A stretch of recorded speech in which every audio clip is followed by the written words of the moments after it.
asked, do you know anyone at the DNC? She says no. About funding for the case, because apparently all of Miss Carroll's legal fees were covered. Who's apparently the guy who's funding her, with some reports saying he threw his hands up in the air. What? Welcome back, guys. Hope this finds you well on day number 2 of Miss Jean Carroll versus, well, the Orange Man.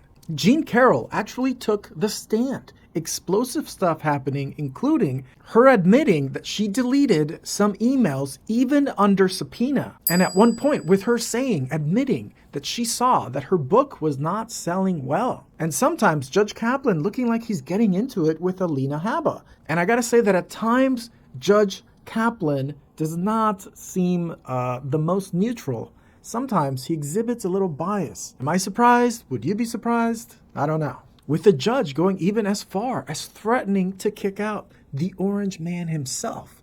He tells Alina Habba in the morning, I have already ruled, sit down. With Alina responding, I do not like to be spoken that way. Please refrain. I'm asking for an adjournment for a funeral. Judge Kaplan again denies the request and tells her to sit back down. So Jean Carroll's attorney, named Robbie Kaplan, who's not related to Judge Kaplan, she calls the plaintiff as a witness, Miss Jean Carroll herself. Attorney Kaplan starts by asking, where do you live? With Miss Carroll responding that she lives in upstate New York in the mountains in a small cabin. Asked, why are you here? Miss Carroll responds that Donald Trump abused her and defamed her and shattered her reputation. Asked if former President Trump has continued to lie about her. Miss Carroll responding, he lied Sunday, even yesterday. Alina jumps in, objection, non-responsive and not even an issue here. Judge Kaplan saying certainly relevant to the damages,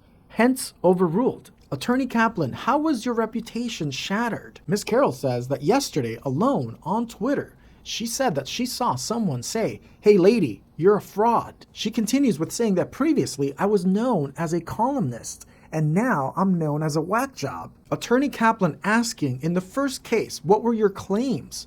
She responds, assault and defamation. Asked when the assault took place, she responds, in 1996. Asked how long the trial took, she says 2 weeks. Asked which attorney cross-examined her at that trial, she responds, Joe Tacopina. Attorney Kaplan asking Miss Carroll, where did you grow up? With Jean Carroll responding that she grew up in Indiana, saying that her mother actually volunteered for the Republican Party. Alina, objection, relevance. Judge Kaplan saying it's okay because of background. Alina fights back saying you ruled no politics. With Judge Kaplan saying fair enough. Sustained. Asked how she was raised, she said she grew up with 2 rules. Smile and look on the bright side. That she wanted to be a writer.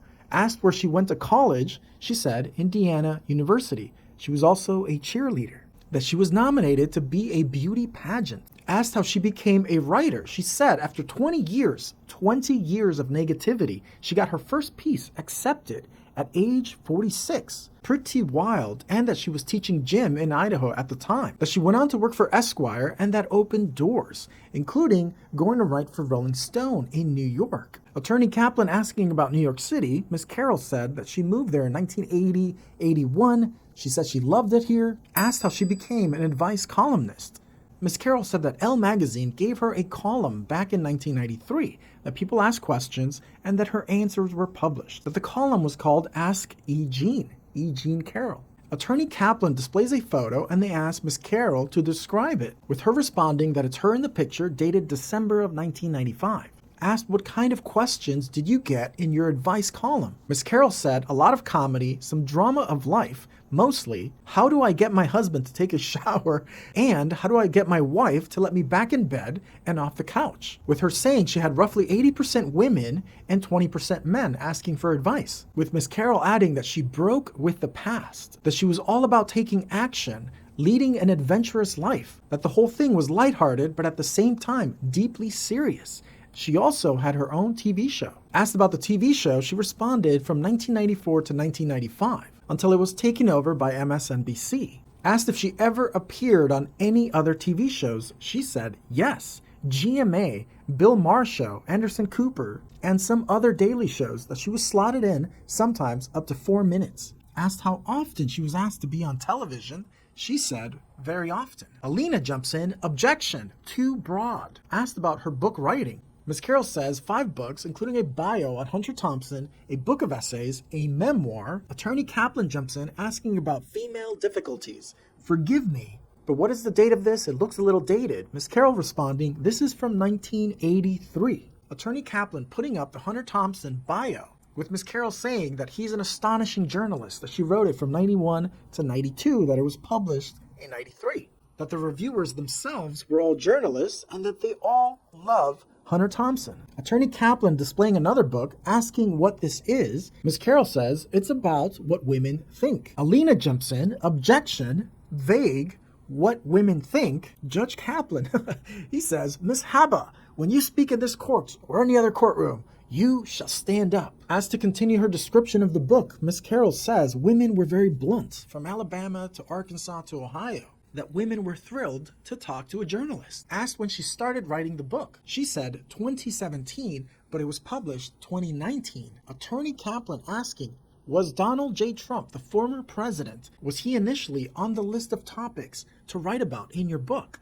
She said no, but that she was overwhelmed. Attorney asking, what did you write about Mr. Trump in the book? With Carroll responding that we met outside of Bergdorf's, that he asked me to help him buy a gift. And from there, eventually we went on to the lingerie department. Asked how many pages were about Mr. Trump.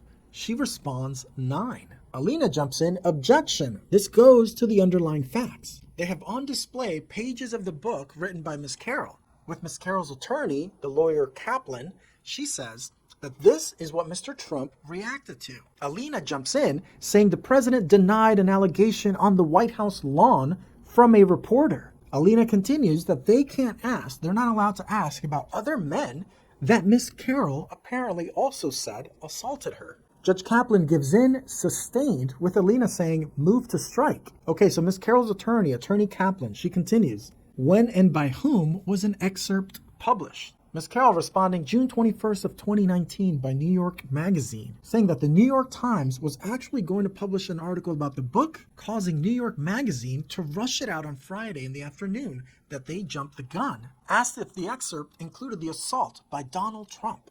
Carroll said yes. Attorney Kaplan saying yesterday, Miss Alina Haba talked about a 5-hour interval.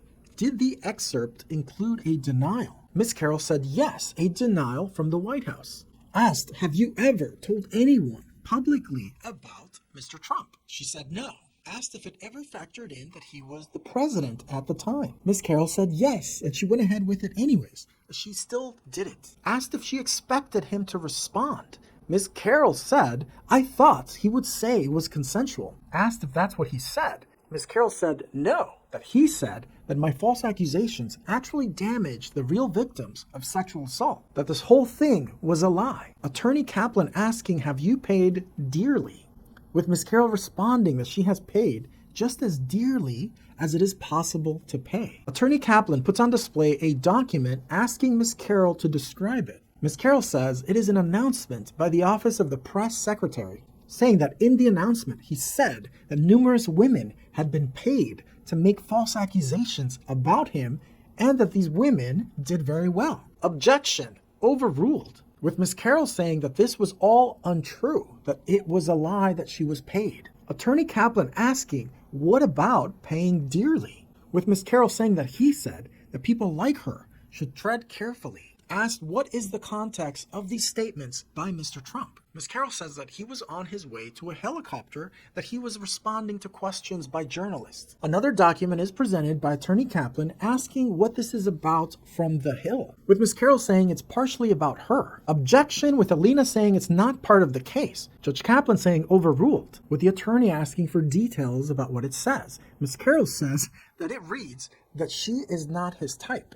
I am not his type, meaning I am too ugly. Objection, speculation, overruled. Asked to continue, Ms. Carroll says that the president called her a liar 26 times, that it ended the world that she was living in, and that now she's living in a new world, that she was attacked on social media, Twitter, Facebook, that it was a whole new world. Another document on display asks what this is about. Ms. Carroll says this is a Facebook chat directed messages at her. Asked if she knew who wrote that. She said no. This was dated June 21st, 2019 at 6:09 p.m. Another message is displayed. Ms. Carroll says it's from Facebook from Monday, June 24th of 2019.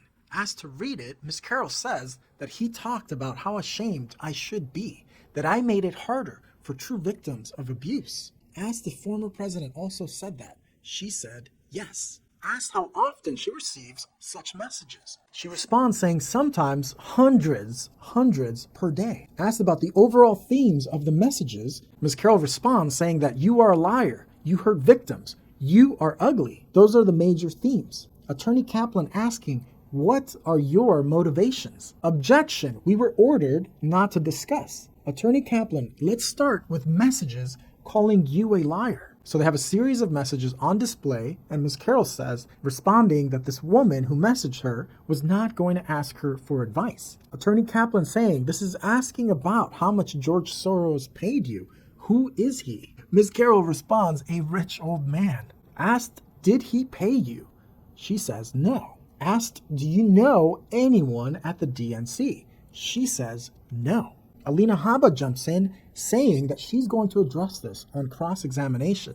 Judge Kaplan chimes in, saying we do not need announcements. Thank you. Saying that I make the rulings here. You could tell they're not getting along very well. With Alina standing up, because Judge Kaplan asked her to stand up when she spoke. After he said, I make the rulings here, he told her to sit down. Attorney Kaplan continues, asking about how many requests for advice do you get roughly per month? Ms. Carroll said it used to be about 200 per month, and now roughly only about 8.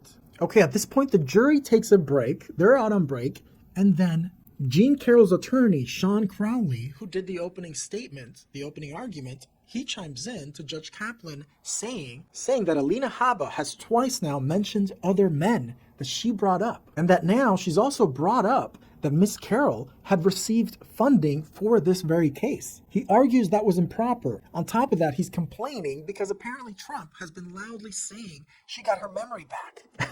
What? With Alina responding that Attorney Kaplan actually asked Ms. Carroll about funding for the case. And Ms. Carroll said no. But we all know that she did receive funding. And remember, that was one of the restrictions that Judge Kaplan had regarding what they could or could not talk about, because apparently all of Ms. Carroll's legal fees were covered. So that was a bit of Carroll's attorney, Sean Crowley, responding that we asked about funding specifically from George Soros, not for this lawsuit, with Alina Habba responding that it's Reid Hoffman, who's apparently been funding this whole thing, including the very first case. Attorney Kaplan disclosed Reid Hoffman's involvement in this whole case to the former president's legal team, and this Reid Hoffman is a massive donor. Reid Hoffman is the billionaire behind LinkedIn, describing his involvement in the case as protecting the rule of law from the threat of Orange Man's scorched earth legal methods, including his hostility to women that has been a theme of his ideology for his entire adult life. Reid Hoffman is worth about $2 billion after selling LinkedIn to Microsoft. Okay, back to the trial. Judge Kaplan says he will consider this whole issue. He says, I'm asking Mr. Trump to please take care to lower his voice when conferring with counsel so that the jury does not overhear him. Questioning continues. Attorney Kaplan asking Ms. Carroll what this is. They have it on display with Ms. Carroll saying this is my tweet before Trump's statement. And my tweet was about taking a road trip. And this reply saying that I'm psychologically messed up. And that's why I'm ugly and that I should avoid a mirror. I know that I'm old, but Attorney Kaplan, did any of the messages you received accuse you of being promiscuous? Ms. Carroll, yes. This one email example was sent to me, to my publisher, and even my agent. It made me feel horrible. Asked, did you ever receive messages that were even more upsetting? She responds, they threatened to kill me. Asked how many threatened violence. She responded, hundreds. Asked about the first time she received a threatening message. Ms. Carroll responds around 11:30 that very night that she was in a cheap hotel on 10th Avenue, that she was in a small room, no desk, nothing to write on, so she went on Twitter to look at breaking news, with Ms. Carroll saying that on Twitter she saw, you're a lying scumbag. So then she went to her website, Ask E. Jane, looking for support, saying that she found a lovely message that said, "You go, girl," but that the next one, she thought she would even get shot. That the message had a photo of a woman who'd obviously been murdered, and there was blood on her neck. Objection, inflammatory, sustained. Ms. Carroll continues that she deleted those messages and deleted other messages, that she could not help herself. So she went back to Twitter. Asked if she slept a lot that night, she said no, because in the window, she tried to close the curtain, it would not close. She was scared, saying she didn't fall asleep until 6 or 7 in the morning. Another message on display, Attorney Kaplan asking what this is about. Ms. Carroll responds that it's a Facebook message, calling her a dishonest, treasonous lemming, and describing how she should die. Asked prior to June of 2019, had any reader ever before accused you of being a pedophile, a Satan worshiper, a Nazi? She said no. Another message on display, asked about it. Ms. Carroll responds that it's a Facebook message a day after last year's trial, saying that they want her murdered. With Ms. Carroll saying, "I'm sorry that people in this courtroom have to see these messages." Attorney Kaplan asking, some of these were posted on social media sites for the public to see, but the threats of violence were mainly directed messages. Privately, Carroll said yes. Asked about her deleting her social media accounts, Ms. Carroll said that her favorite journalists are all on social media, that not to be on it is basically, as a writer, to be in oblivion. Asked if she ever regretted coming forward about Mr. Trump in light of everything that's happened, in light of these messages. Ms. Carroll said only momentarily that she's glad that she did it. Asked about steps that she takes to protect herself, she said that she lets her pit bull off of a leash, that she has an electric fence for the pit bull, and that she bought bullets for a gun that she inherited from her father.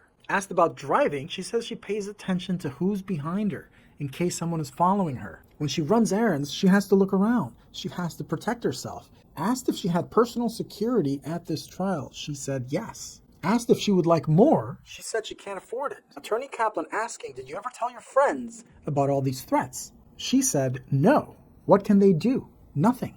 I stay cheery. Asked, who is Lisa Birnbach? Ms. Carroll responds, it's her friend of more than 30 years. Asked what she told her friend the night at the small hotel room, Ms. Carroll said that she was fine as wine. Shown text messages, she's asked what they are. Ms. Carroll says that they're texts between Carol Martin and her daughter.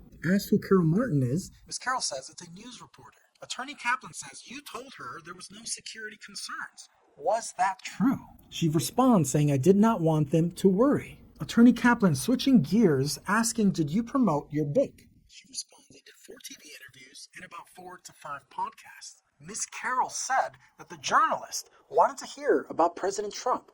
I saw that the book was not selling, so I tried to talk about it, about the whole situation with Trump. Attorney Kaplan, were you buoyant, as it said in this interview with Keziah Veer? Ms. Carroll said, that is the public, Jean. They have another display with Attorney Kaplan asking, what was this talking tour? With Ms. Carroll saying that it was in front of the Trump Tower in New York. Asked, when did you decide to sue? She said, I was at a party with George Conway in attendance. He took me aside. He had an iPad. He showed me the difference between a criminal case and a civil case. He took me through the steps and even said that he can suggest an attorney. A day later, he sent me a recommendation. Asked for whom? Ms. Carroll said, for you. They have a photo on display. Asked about it, Ms. Carroll says it's a photo of us waiting to go up to your office to listen to our arguments at the Second Circuit Court of Appeals. Another display, asked about it, she responds it's her personal website. Attorney Kaplan saying you're posting an article about your case. Why? She responds that Donald Trump keeps lying about me. I want people to know what is actually happening. Asked about another display, she says it's her and Rachel Maddow. Asked if she ever paid to have a documentary made. She said no. Attorney Kaplan has another message on display. Asked about it, Ms. Carroll said that it's something that Donald Trump put on Truth Social, saying that this statement made by the former president called me a hoax, that I thought I could get my reputation back after winning the first trial. But Donald Trump went on TV. Objection. This is not part of the case. Overruled. Attorney Kaplan saying we got interrupted mid-answer. Ms. Carroll, please continue. He lied again. But right after the trial, he went on CNN Town Hall and lied again. They put up another display, asked about what it was. Ms. Carroll says it's a Truth Social post about her, a video posted by Donald Trump. They want to play snippets of the video Alina jumps in, objection, saying that the whole video should actually be played. Judge Kaplan says no proposing anything else. Sit down. Attorney Kaplan asking Jean Carroll, when was this posted on Truth Social? She says the day after the trial.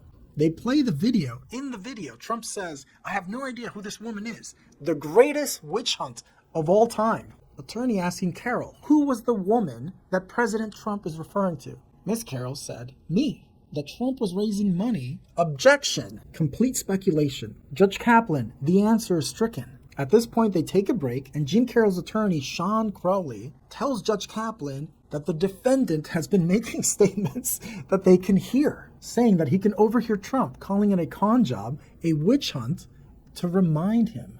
Judge Kaplan turns to the former Presidente, saying, Mr. Trump has the right to be present here. That right can be forfeited if he is disruptive. This has been reported to me, and if he disregards the court orders, I hope that I don't have to exclude you from the trial. I understand that you are eager for me to do that. Control yourself. With some reports saying he threw his hands up in the air, with some hearing him say, I would love that. And Kaplan responding, I know you would. I know you would. You just can't control yourself in this circumstance, apparently. So Judge Kaplan says, I understand there is an application. One of Trump's lawyers says we move for recusal because Jean Carroll, who is a former law clerk of Judge Kaplan himself, you accepted her representation, and there is an atmosphere of hostility. Judge Kaplan denied. Okay, Attorney Kaplan back with Miss Carroll. She plays a video. In the video, former president is heard saying, Bergdorf Goodman, it's all made up. Asking Miss Carroll what happened after Mr. Trump made those statements.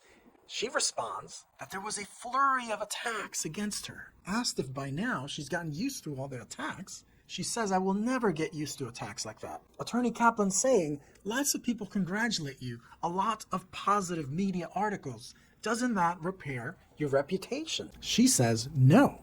Asked if she's now better known, more recognized, she says, by people who think of her as a liar. Objection by Alina, she says she's talking about what other people think. Judge Kaplan overruled. Attorney Kaplan asking Ms. Carroll, when did you stop your Elle magazine column? She says at the end of 2019. Asked if she still published a column, she says yes, on Substack. Asked what Substack is, Ms. Carroll responds that you can pay to read, subscription-based, that she has about 1,800 paying subscribers. Asked if her Twitter followers have increased since 2019, she says yes. Asked if she makes any money from all of her Twitter followers, she said no. Asked if she still freelances, Ms. Carroll responds that all the assignments, all the interest is about Donald Trump, nothing else. Asked about how much money she used to make compared to 2023. She responds she used to earn $50,000 versus in 2023, $500,000. Oopsies, she misspoke, she meant $500. Asked if she posts anything on Twitter. She says yes, dog videos and Christmas messages wishing people nothing but care and love. The attorney asking Ms. Carroll what this is about, Ms. Carroll responds that this is a message from someone called Nebraska Cornhusker. He writes that I am a trashy whore and Trump will get back at me. Objection overruled. Asked, did he post about you yesterday? She responds, so I've heard, on Truth Social. They have it on display for the jurors, and Ms. Carroll says that this post was done as we were here in the courtroom yesterday. She quotes Trump as saying, I have no idea who this woman is. Pure fiction. Attorney Roberta Kaplan for Ms. Jean Carroll.